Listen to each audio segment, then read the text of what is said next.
ইনশাআল্লাহ আপনারা এই ধরনের খেলা আরও দেখতে পারবেন।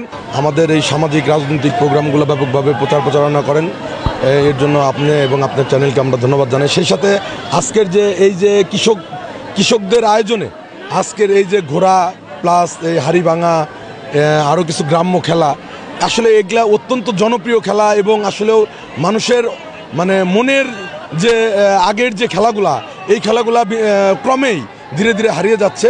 সেই জায়গা থেকে এই খেলাগুলা আসলে আমরা ব্যাপকভাবে উপভোগ করি। সত্যিকার অর্থে আজকে আমাদের অনেক ভালো লেগেছে। যদি বৃষ্টি না হতো এই খেলাটা আরও প্রাণবন্তর এবং আরও প্রচুর পরিমাণ লোক এই খেলা উপভোগ করত। এর জন্য এই কাতুলিবাসী প্লাস এই যারা কৃষকের ঈদ, তাদেরকে ধন্যবাদ জানাই।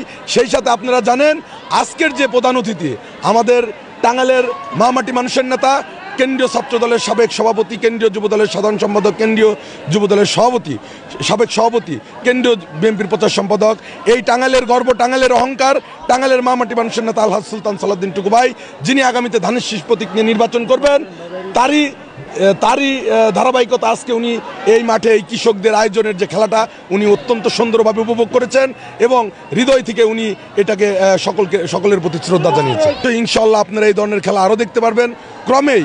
আমাদের এই যে 31 দফা দেশনেত্রী বেগম খালেদা জিয়ার তারেক রহমান যে 31 দফা দাবি, 31 দফার যে বাস্তবায়ন, সেটা ধীরে ধীরে প্রকাশ পাবে।